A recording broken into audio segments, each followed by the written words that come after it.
Have you ever wondered what a typical day in the United States is really like? Is it all Hollywood movies and fast-paced city life? Or is there something more to it?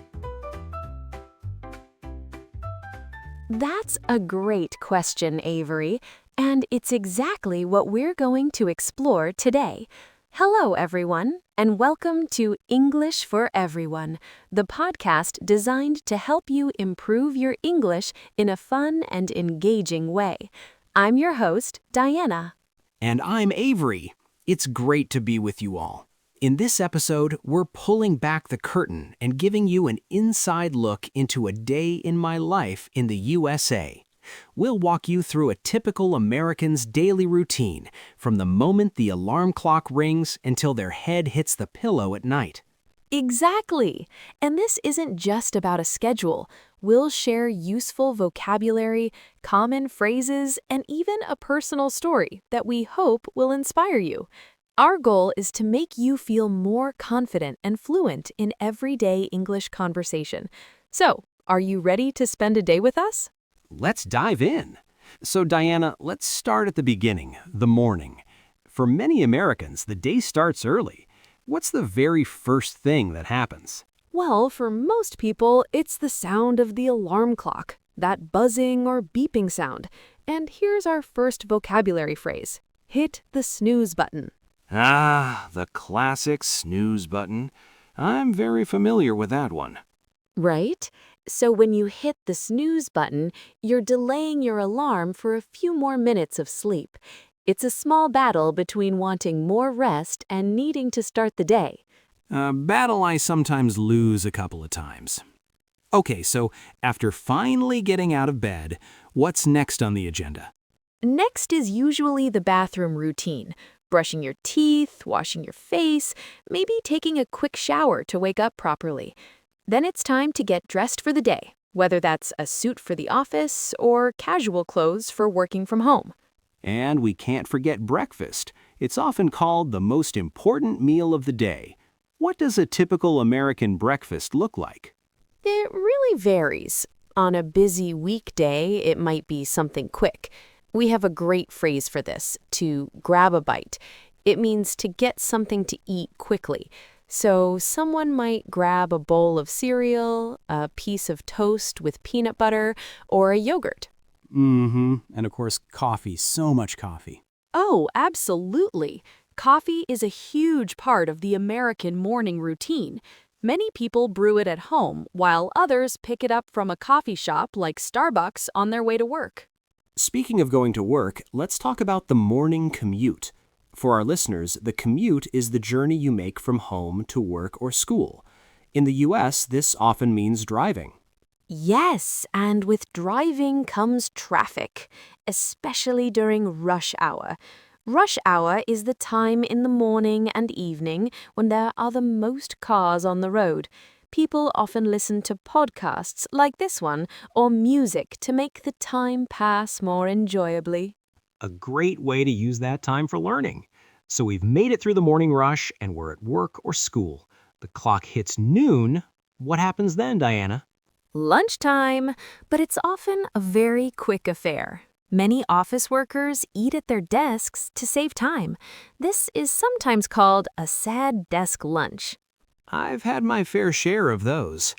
Some people prepare their lunch at home and bring it in a bag.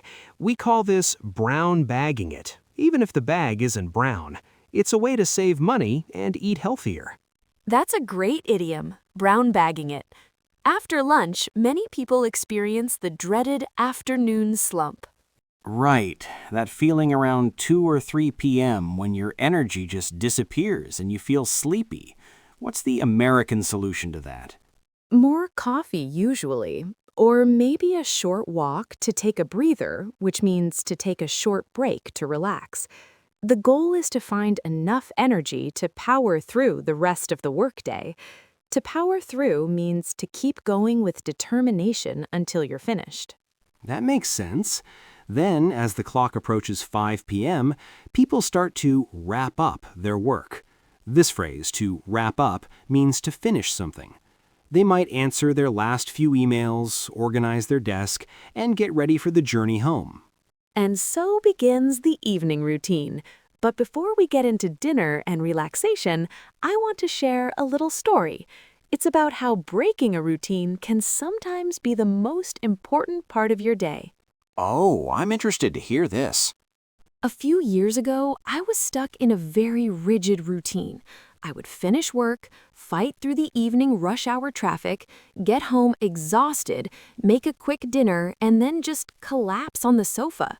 I felt like a robot, just going through the motions. I think a lot of people can relate to that feeling. Exactly.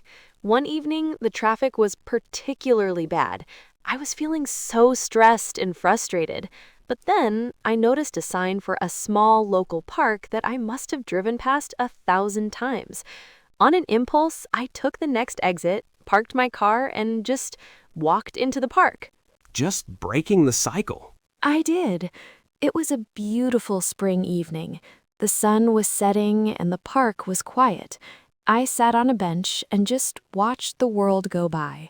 I wasn't checking my phone or thinking about my to-do list. For the first time in a long time, I was just present.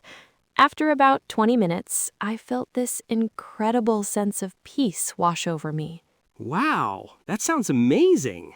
It was a small change, but it changed everything.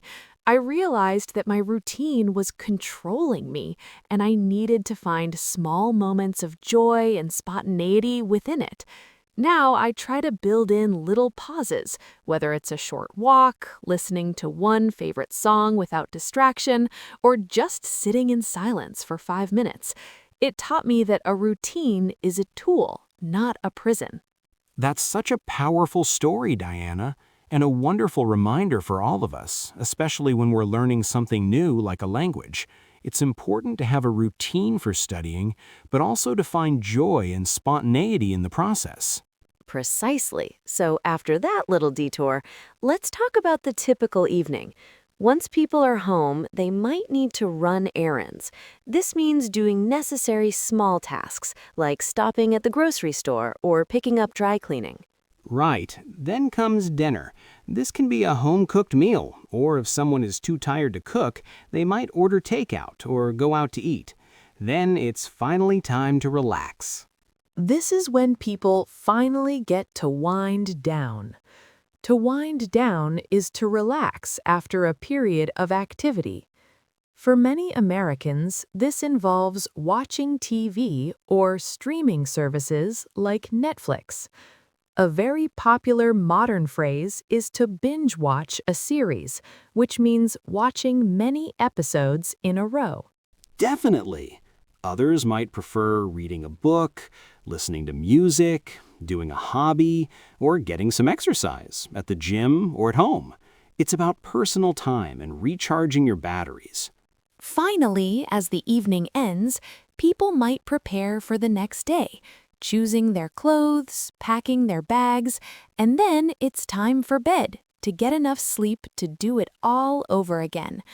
A common way to say you're going to bed is, "I think I'm going to call it a day." That's a great phrase, touch base. It means to connect with someone. And what about socializing? Do Americans go out much during the week? Exactly. And for many, the evening is also a time for family. If they have kids, it might involve helping with homework, reading bedtime stories, or just having a family dinner together where everyone shares about their day. It's a way to touch base with each other. Call it a day. I like that one. It means to stop working on something. Well, we've gone from sunrise to sunset. That was a comprehensive look at a day in the USA. So, let's do a quick summary. We started our day by hitting the snooze button, grabbing a bite for breakfast, and facing the morning commute. Then we powered through the afternoon slump, wrapped up our work, and maybe ran some errands on the way home.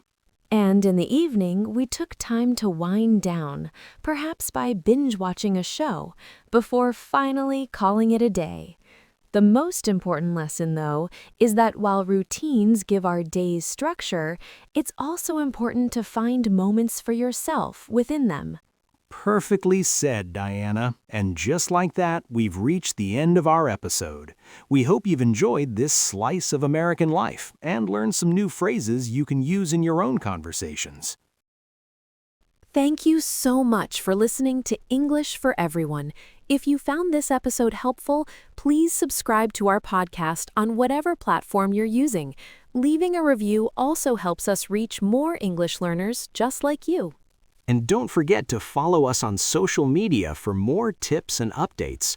Join us next time as we explore another exciting topic to help you master the English language. Before we go, we have a reflection question for you.